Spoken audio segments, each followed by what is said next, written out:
ಕ್ರಿಶ್ಚಿಯನ್ರನ್ನ ಬಚಾವ್ ಮಾಡ್ತಾ ಇರುವಂತಹದ್ದು. ಸರ್ಕಾರಕ್ಕೆ ಧಿಕ್ಕಾರ ಹೇಳ್ತಾ ಇದ್ದೀನಿ. ನಾವು ನ್ಯಾಯದ ಪ್ರಕಾರ ನಡೀರಿ, ಕಾನೂನದ ಪ್ರಕಾರ ನಡೀರಿ. ನಾವು ತಪ್ಪಿತಸ್ಥರಿದ್ದರೆ ನಮಗೆ ಶಿಕ್ಷೆ ಕೊಡಿ, ಅವ್ರು ತಪ್ಪಿದ್ರೆ ಅವ್ರಿಗೂ ಶಿಕ್ಷೆ ಕೊಡಿ. ಸಮಾನವಾಗಿ ನಡ್ಕೊಳ್ಳುವಂತಹ ಪ್ರಕ್ರಿಯೆ ಆಗದೆ ಒಬ್ಬರಿಗೊಂದು ಮಾಡುವಂತಹ ಪ್ರಕ್ರಿಯೆಗೆ ಇದನ್ನು ಒಪ್ಪುವುದಿಲ್ಲ. ಅನ್ನೆಸೆಸರಿ ಹಿಂದೂ ಸಮಾಜವನ್ನು ಕೆರಳಿಸಬೇಡ್ರಿ.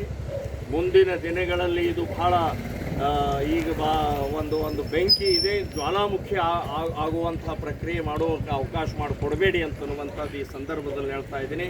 ಸೊ ಮುಂದೆ ಇನ್ನೂ ಬಹಳಷ್ಟು ಜನ ಇದ್ದಾರೆ ಇದ್ರ ಹಿಂದೆ ಅಂತ ಹೇಳಿ ಇನ್ಯಾರನ್ನೋ ಅರೆಸ್ಟ್ ಮಾಡಿದರೆ ನಾವು ಇನ್ನು ಮುಂದಿನ ದಿನಗಳಲ್ಲಿ ಇದನ್ನು ಸಹನೆ ಮಾಡೋಂಗಿಲ್ಲ.